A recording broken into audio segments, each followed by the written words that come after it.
So, what's trending? Bridging your Catholic faith with your everyday life. You're listening to Trending with Timmerie on Relevant Radio.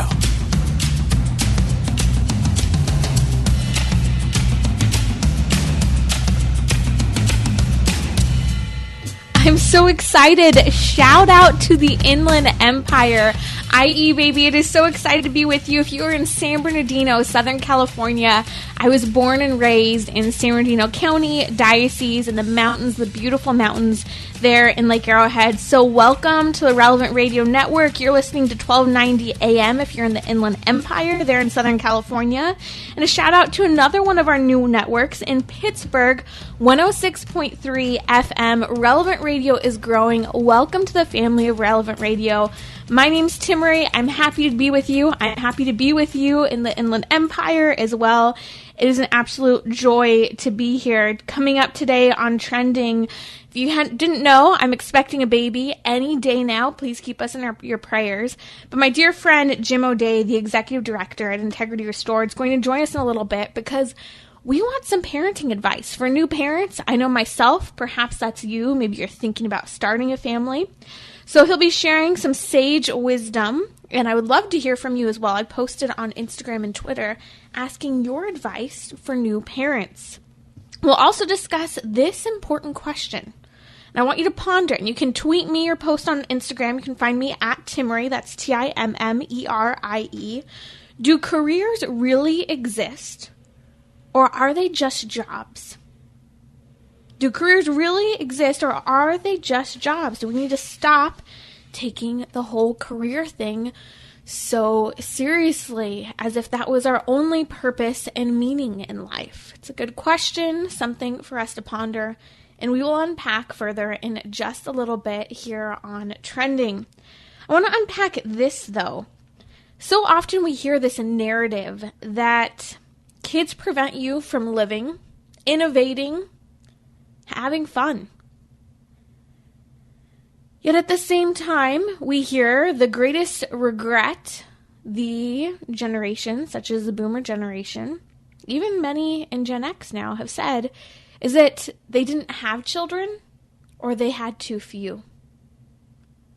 In fact, the legacy generation going beyond the boomers have even said they really regret, often on their deathbed, they've said, I think even Barbara Walters, was it Barbara Walters who came out a year or two ago? No, some really interesting famous people have talked about how they wish they had more kids. Their greatest accomplishment in all their career and the work they've done has been the children they've had. So here's a story, kind of along these same lines I've been thinking of. A story came out a couple months ago about a woman who was getting ready to take the bar exam. 21-year-old Brianna Hill. She was going to take the bar exam not long after her graduation from Loyola University, but instead she had to delay it because of COVID. It turned into an online exam in October. Well, guess what? Little did she realize how pregnant she would actually be at that time. So with new COVID restrictions in her area for taking the bar exam, she had to do it online. But here's part of the thing. When you're doing your online bar exam, you can't leave the camera. They have to see you on camera the whole time. Well, her water broke in the middle of the bar exam. That's right. Water broke in the middle of the bar exam. Geez, not even everyone's water breaks. You know, you'd think that I was trying to entertain you like in a movie, because this doesn't happen to everyone. It usually is at some huge climactic moment. So her water breaks. She can't leave the camera. She kind of starts trying to get through the section she's on. A break comes and she is able to move. She's able to make some phone calls, try and coordinate things. And she's told she's okay to keep working on her exam if she feels comfortable. She keeps working on her exam until finally she has to stop. She took a break in the middle of the bar exam to give birth. Goes into labor, and guess what? She finishes her bar exam the day after giving birth. And recent news came out that she actually passed. She passed, and she is now not only a lawyer, but also a mother. What's the reminder here? Well, you can still have goals and be a parent.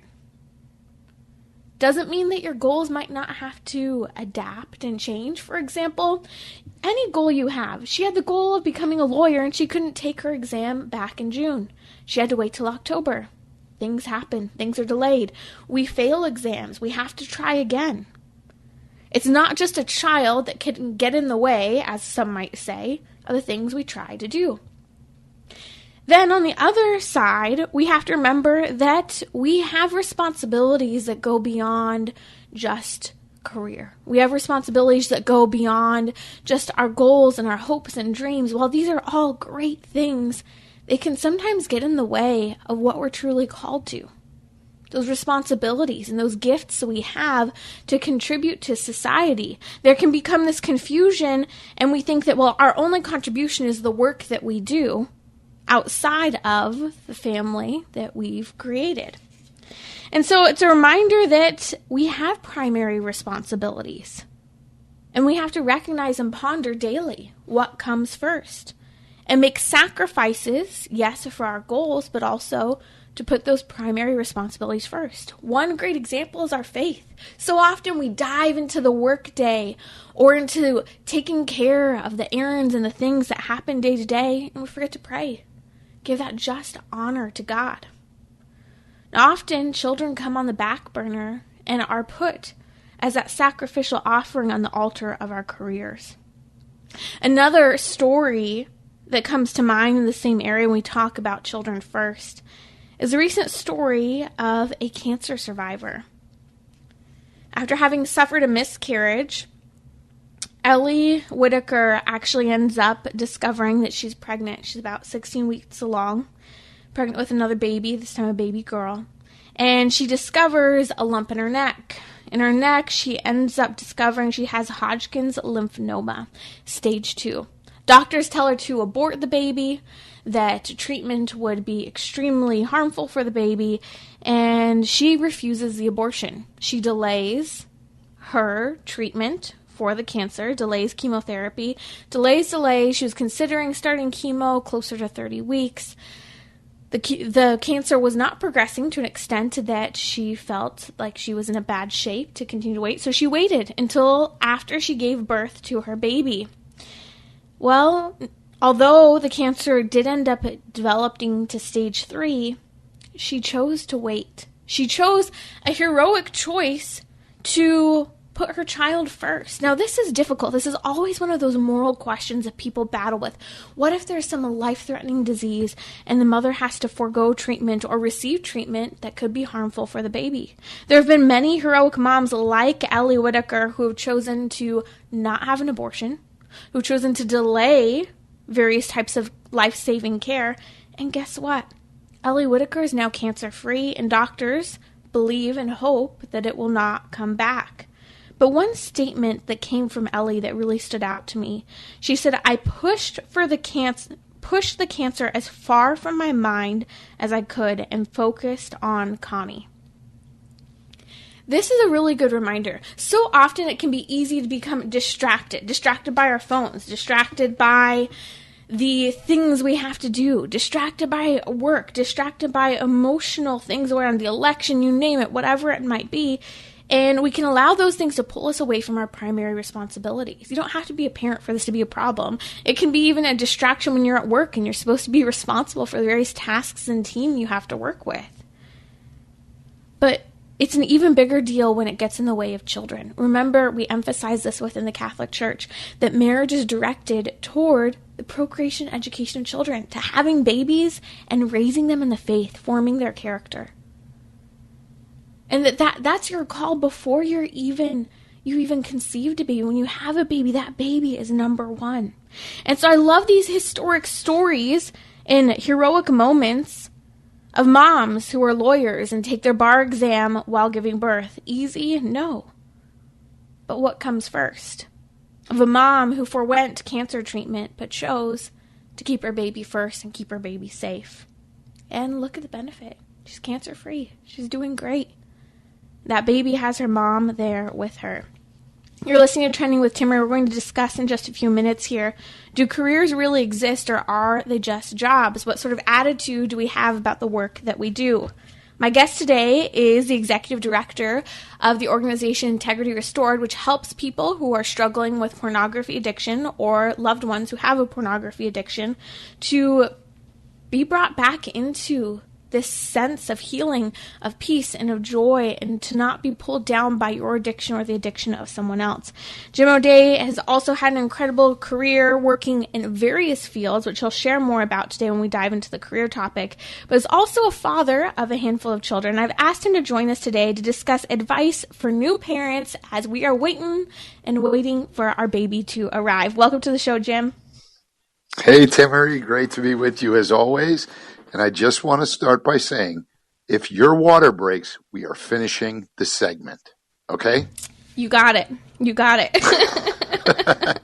Okay, great piece of parenting advice. I've thrown this up on social media for people to share on Instagram and Twitter, their advice for new parents, because there are lots of us who would like to hear. But Jim, being a girl here, and having a girl, I do have to tell you my favorite piece of advice I've gotten so far. One person wrote to me today and she said, change her clothes as often as you like because they grow out of them fast. And I've got all these headbands, I've got all these cute outfits. I really do appreciate this because I want to make sure I get her in everything. Take advantage of it. That is great advice, because it does go so fast. The other thing I'm going to say to you is, you will be overwhelmed with advice. Everybody wants to give you advice about having a baby. Don't be overwhelmed. Take what's good out of it, take what works for your family, and use it. Amen. I love that. I think that's good to hear because I think it's so easy for people, especially maybe who might be a little more self-critical or feel pressure from others, to become easily overwhelmed because they're not doing X or they're not doing it the way a parent did it or someone else they admired told them to do it. I agree. And I'll tell you the first thing. I mean, my daughter's 32. My son is 21. You're going to get it wrong. That's okay. You're not supposed to be perfect as a mom or dad. I remember when Kim and I came home with the baby, with Jessica, we both sat on the couch and we looked at each other and we said, these people are crazy. How did they send us home with this little baby? We don't know what to do. We were petrified. But you know what? It worked out. It's beautiful. I have a friend who was just sharing with me. She said, I didn't want to go home. I was terrified to leave the hospital. I said, I'll stay as long as possible. And I've been sharing them because we've chosen to go with midwives and go to a birth center right next to the hospital. And we get to come home sooner. And they'll come and do the in-house checks on baby as long as everything is good right after the birth. And people go, oh no, I was scared to go home. Just stay there.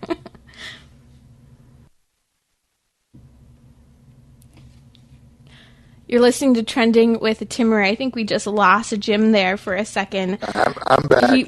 Oh, good. We've got you back. Okay, so what advice do you have for new parents, both moms and dads? But I guess one of the things that's standing out to me, Jim, is especially for dads, I hear so often from men how they feel so inadequate when it comes to all the responsibilities placed on them in their fatherhood, from providing and protecting to so many other elements. Yeah, I'm going to give you first a really practical tip for the couple. Invest in an air mattress and take turns switching on and off each night who sleeps with the baby. So many new parents bring the baby into the bedroom, they're both up all night then, on and off, on and off. We, with Jimmy, with my second son, with my second child, we invested in an air mattress, and I would have one night and Kim would have one night. And it was such a different experience. I looked forward to those nights when I was going to be with him because the night before I had a full night's sleep. So that's just a really practical tip that makes it a lot of fun. All the moms listening right now are like, Dad, win. Dad, win. I think a lot of moms are appreciating it right now. That's why you want to have a good man by your side in moments like this. Yeah, it was beautiful. It was a really beautiful experience for me. And it gave my wife one night off and me one night off. I mean, when you get good sleep, you can be a much better parent. It's just a practical thing to do. Speaking to the dads, you are going to feel completely ill-equipped. You just are. Know that. Especially dads having a little girl. It's this, my daughter, when she was born, I was just in awe of this thing we created, and I had to protect her. And I mean, the day I brought her home from the hospital, in my mind right away, I'm thinking about her first boyfriend, and I'm going to kill him. No, everything's going to be fine. Is that when you took up jujitsu? Yeah, that's right. Exactly right. Just love your child's mom, especially your daughter's mom. Show her what it looks like for a man to really love a woman and honor and cherish and care for that woman. She'll be fine. You don't need to worry about anything else. A spiritual tip for new parents that I have, that I didn't do with my first child, and I wish I did, was continue to make time every day for yourself to pray, to spend time with Jesus. So often we get wrapped up. Yeah, we get so wrapped up in the new baby that we forget that, right? And it's more important then than ever. And I just think, Jim, it's so easy to all of a sudden be like, oh no, something I was working on in terms of prayer, went out the door, and you get distracted. I can imagine even more so when you have a child, how much more difficult that becomes. Either that stop-start when you try, or just forgetting completely because you're taking care of another person that's totally dependent on you. Absolutely. And it's all new, right? It's all new. I mean, I have friends of mine who have been blessed with 10 or 11 kids, and, they said by the 10th one, they really had it down pat. But before that, it's always a struggle. So you have to make sure you find that time, and even if it's just 10 minutes a day, where you say to your spouse, you know what, honey, you've got the baby for the next 10 minutes. I'm going in the closet, and I'm closing the door, and I'm just going to sit with Jesus. That's fine. As long as you just don't come out, honey. That's all. We just need to make sure no coming out of the closet, especially after baby's born, okay? Oh, my goodness. I am so glad we're not on video right now because I just spewed water out of my nose. Thanks, Timmerie. Welcome to Catholic Radio. Wow. One of the other things I wanted to really stress to new parents is I started this too late. And I wish I started it when both my kids were born. But every year on New Year's Eve, I write my children a letter. And I don't give them the letter. They're actually all stuck in my sock drawer under all my socks. Because one day I'm not going to be there with them. But they're going to have all these letters. And each year I write about something that happened in the previous year. And what a great opportunity when you have that new baby home to just tell that baby how wonderful, how amazing, how astounded you were about this miracle that was brought into your life. And then at age 1, age 2, age 3, it's I think, a great thing to have when at some point, our children are going to be without us. I love that perspective that writing letters can bring, and all the more so, I feel like you share things that are more intimate, more come from the heart in such a unique way. And what a gift for your children to receive, I'm guessing, after your passing when the time comes. But for them to continue to cherish those memories and your words for years to come. Yeah, I think it's a really... like I said, I wish I've been doing it for about 10 years now, but I wish I started when they were born, because those moments you don't get back. And like you talked about in the beginning of the program, put every headband on her and take a picture, and put every dress on her and take a picture, because they grow up so fast. I mean, my kids are both adults now, and I look at them and you miss those days. And there will be a lot of days as a new parent that you say, I don't know how I'm going to make it through. Jim, I don't know if I can make it through. Yeah. Do your kids know about these letters that you write for them? My wife knows. Your wife knows. Cat's out of the bag. Yes. Someone might tell on you. They're going to be asking for those letters for Christmas. You better be careful. Timmerie show is always getting a scoop from me all the time.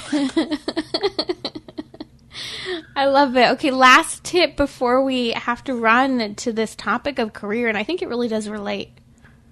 It does. And I think the last tip is a really important one, too. It is going to look like every other parent has it all figured out. They've got it all together. They don't. That's just what they're putting on social media. They are as scared as you, as confused as you, as overwhelmed. Go with the flow. It's okay. You've got this amazing little baby now as part of your family. What a blessing. Amen. And that is a piece of advice we all need in the world of social media. Carry on. Live your life. Stop comparing. Carry on. And hold yourself to the level of accountability you need. Know your weaknesses. Know your strengths. Know your child's needs. That's what I hear in what you're saying right now, and that's so important. And I'm excited to come back in just a moment here. We're going to talk about careers and whether they really exist or are they just jobs. And I think this really does relate to the whole parenting issue, not parenting, delaying marriage, you name it. We'll be right back with Jim O'Day from Integrity Restored here on Trending with Timmerie.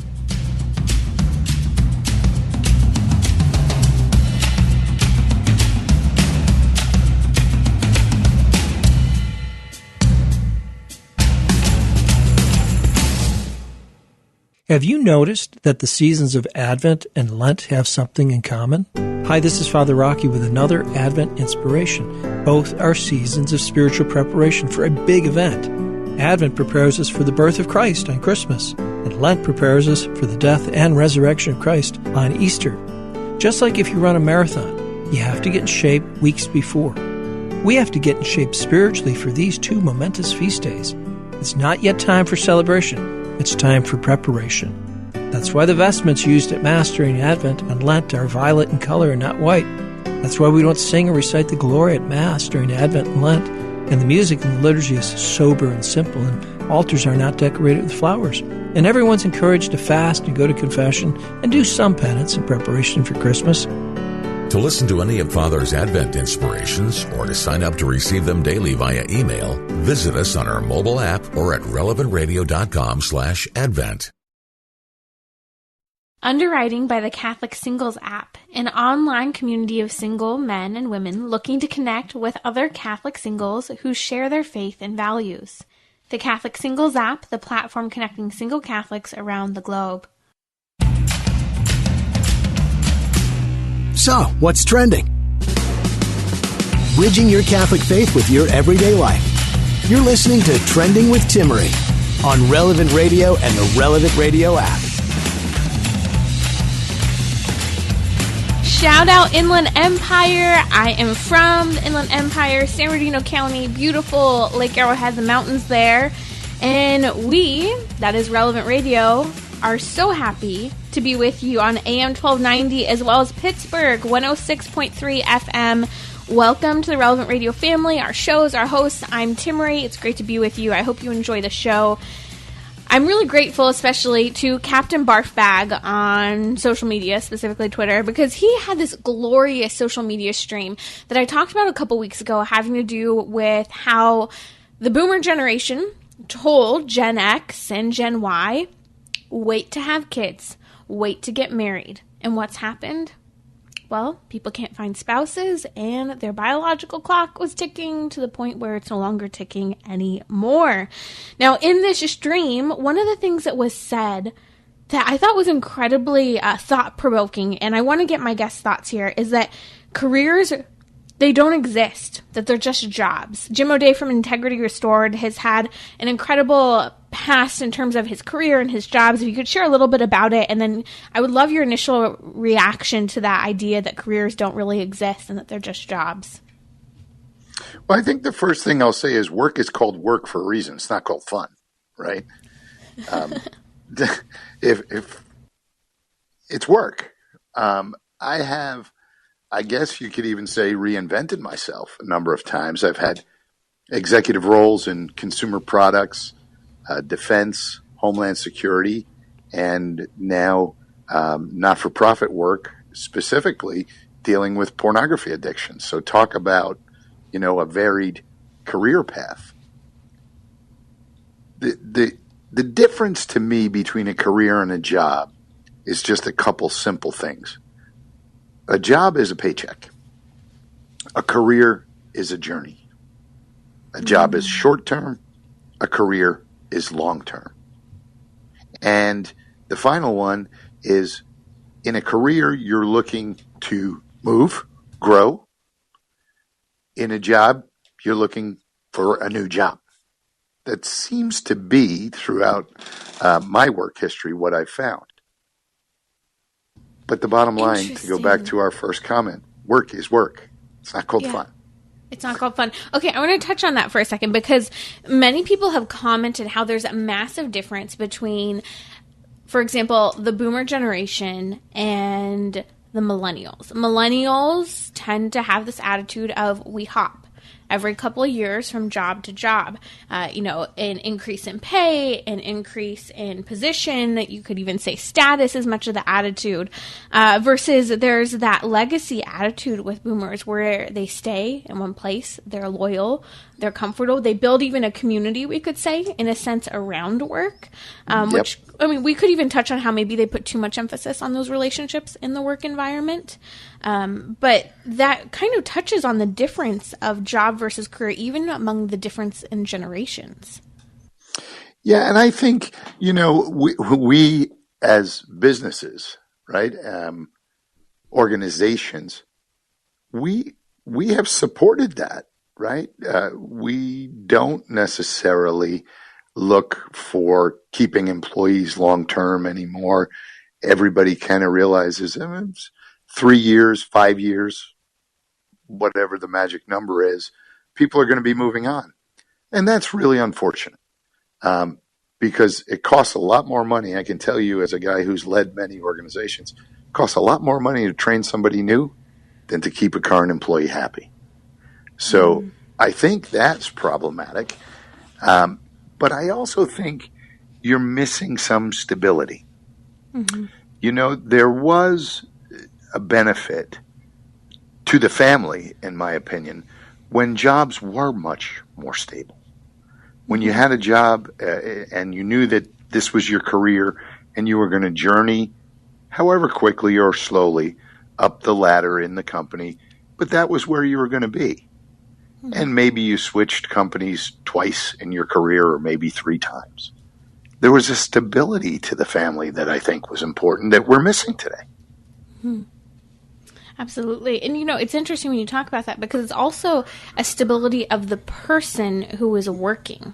And when there's stability for that person, whether it's the father, the mother, whoever it is, or maybe, you're not married, you don't have a family yet. There's a stability in the sense that if you stayed long-term somewhere, there is an investment in a person, investment in the relationships, even investment in kind of job training. And it's interesting because there's been this, I think, reemergence of bosses working with their employees. Like, what are your goals? What's your personal development, your career development?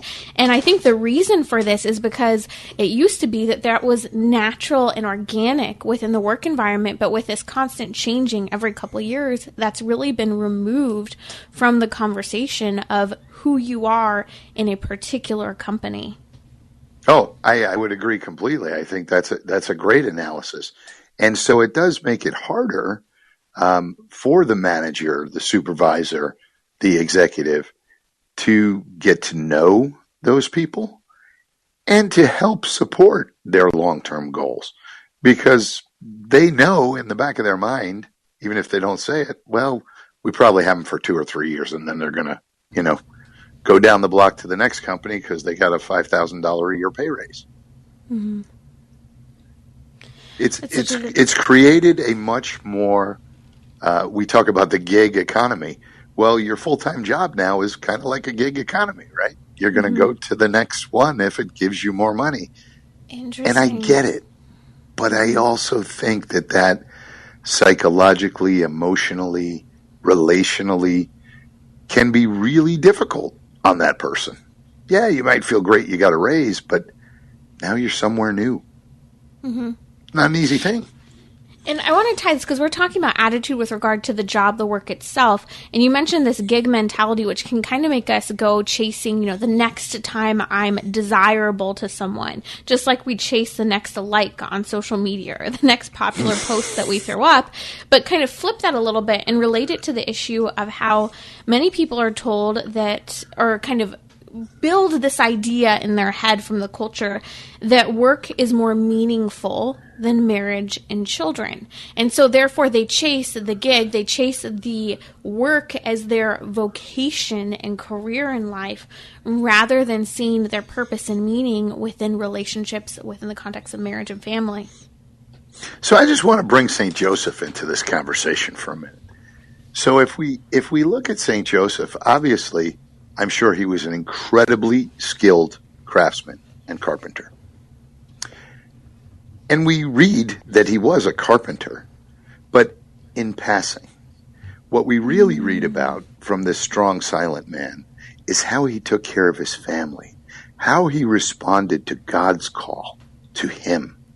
Mm-hmm. And I think that one of the things we all make a mistake of, usually early in our careers, is thinking that our careers are what's going to make us and what's going to make us happy and what's going to satisfy us. And it's not. What's going to satisfy you, what's going to make you happy, what's your lasting legacy is your children, your family, those you care about, nieces, nephews, whoever. Those relationships, nobody's going to write on your headstone that you were employee of the year. It's not going to happen. Yeah. I mentioned at the beginning of the show how Barbara Walters, I believe when she passed away, she shared that one of the greatest her regrets was that she didn't have more children. I think she just had one child. This is something we're seeing so often from boomers, from even those in Gen X who are looking back and saying, I'm single, I'm alone, maybe I've been divorced, I didn't have any kids, it's too late. And they have this regret of lost fatherhood and motherhood. And I love how you bring St. Joseph into the conversation, because one of his titles in the Litany of St. Joseph is Pillar of Families. And you mentioned his work as a carpenter. It is something that's mentioned in passing. It's not that this is the way he provided for his family. This is what the family did. No, he was a carpenter, and this is how he was the pillar of his family in one way, not the way. Correct. And that's the important thing. I hate the expression work-life balance because I think it sets up a false expectation that you're going to be able to balance them. You're not. One time at this stage, work is going to take a lot of your energy and effort. Your family, something else is going to happen. There's no balance in it, right? You do the best you can. But the fact of the matter is, it's all-encompassing. It can't be just the focus on work. Mm-hmm. That's never going to satisfy you. We are so many people in this world today looking to be fulfilled, to be satisfied, but we look in the wrong places. We look to work, career, social media. Look what God put right next to you. You soon, Timmerie, are going to have this magic moment of looking into your baby's eyes for the first time. And you are going to know whatever else you do in life pales in comparison to that.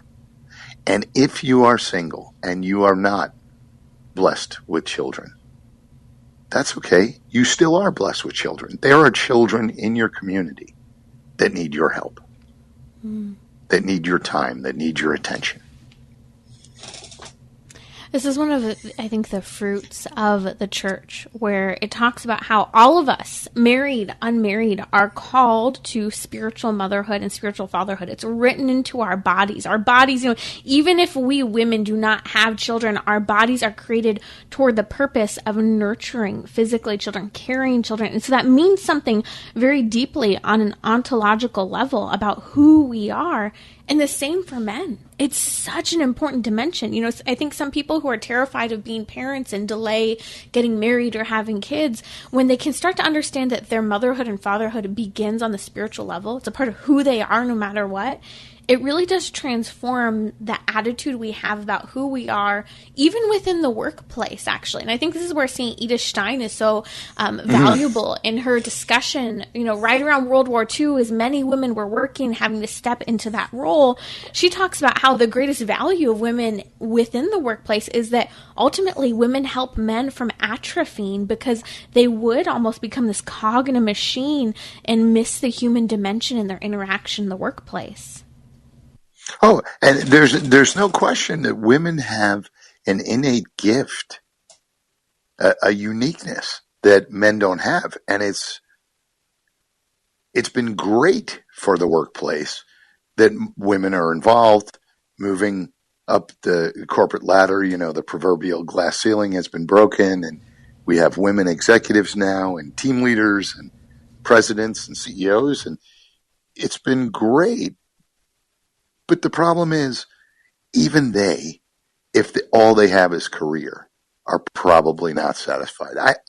I had a coach. Now, my parents were divorced when I was 2, so I pretty much grew up without a dad. But I had a coach in Little League Baseball that coached me for 4 years.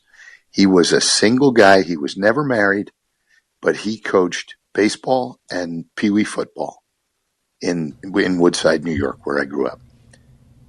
This guy was more of a dad to me in those formative years than my own dad. And I still remember Coach fondly. Mm-hmm. He owned a bar. That's what the guy did, but he made sure to spend time with kids because it brought him joy to help us. It transformed him. There was that sense of generosity. And even in that testament, you know, here he is giving his time to coach and help. And I keep thinking of that phrase from the Catechism that reminds us that work isn't everything, that work was created for man, not man for work. Yet for some reason, we have that completely backward today. And I think this career versus job attitude and making our career our vocation is what's getting in the way of the basic fundamental level of a human person, that desire to be a mother and a father, that contribute to listening to Trending with Timmerie. That was Jim O'Day here on Trending. You can find him at integrityrestored.com. Again, that's integrityrestored.com, helping people who are suffering with a pornography addiction, or if you have a loved one who's suffering with a pornography addiction. Incredible resources there to overcome and reclaim your identity without that addiction defining you. I'll be right back here on Trending, and I'll talk about death, judgment, and also what the heck is non-binary and why is everyone coming out on social media. I'll be right back. The Relevant Radio studio line is sponsored by Catholic Order of Foresters. Information about employment opportunities and their flexible premium life insurance plans are available at relevantradio.com/Forester. We're talking about what you're thinking about. You're listening to Trending with Timmerie on Relevant Radio and the Relevant Radio app.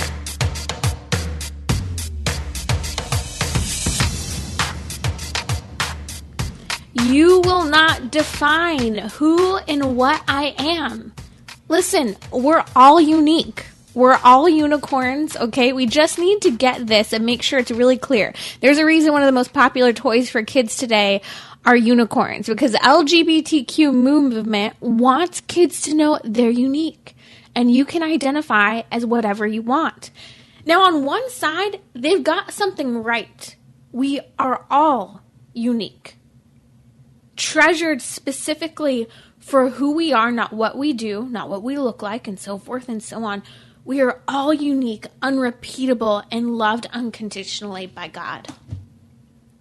But this whole non-binary thing, I'm looking, okay, so yesterday, what's her name? What's her name was trending on social media. Oh my gosh, she's Ellen Page. There we go. Ellen Page was trending on social media because she came out as transgender yesterday.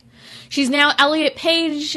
She wants to be exchanged for he and they Okay, so get with it. If you didn't catch yesterday's episode, you need to go back and listen and understand this coordinated international social media effort. We're going to repost that link on social media right now for you to pick it up, because it's really important to understand what's happening to young women and how people are looking at Ellen Page, this 33-year-old girl, to tell them what it means to be a woman, or better yet, what it means to be human in the culture. And again, you're all unicorns. So trending today on social media is now the hashtag visible non-binary. People are coming out on social media today introducing themselves as non-binary. On this non-binary awareness day, this is who I am. Again, non-binary has to do with not being defined according to just two things. So don't tell me I'm just male or female.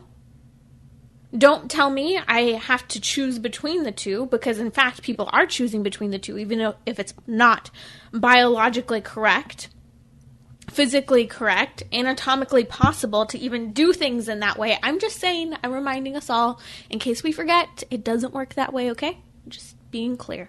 Just like the gas pump works in a particular way and your seatbelt, okay? But here's this non-binary definition, which is essentially the same thing as gender queer, as many people are saying. We're all unique, we're all queer, that's how we identify. So Ellen Page, yesterday coming out as transgender, she isn't just transgender, she made it very clear. I am queer. I'm queer. I am unique. Don't you get it, world? There's something special about me. Now, there are two dimensions of this I want to touch on. One is the perspective that it's really creepy to me when you look at social media and a lot of these non-binary hashtags, LGBTQ hashtags, and you see the photos and the things that are being said. It's graphic. It's pornographic. And it's creepy when it implements all these nasty cartoon and video game things, and it just shows we're not living in the real world enough. It's like we're living in a fantasy world and we're forgetting to interact with people. And quite frankly, it reminds me of this crisis that we're seeing where there has been this massive rise of school shootings.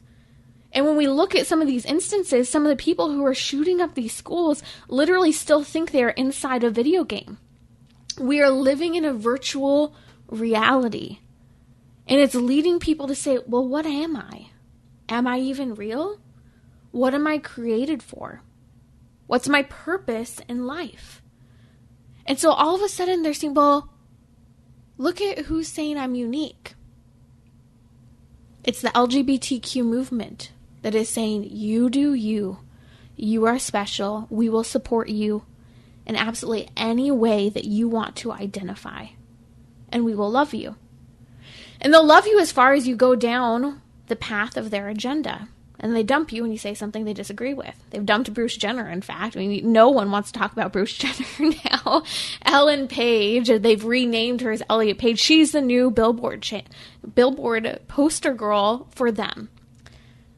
But the other perspective, not just the pornographic, the virtual world of this non-binary hashtag, the other perspective is this. We are unique. We are unrepeatable. We are loved unconditionally by God. And when you take God out of the equation, we look in every other direction for what will define us, for who will define us.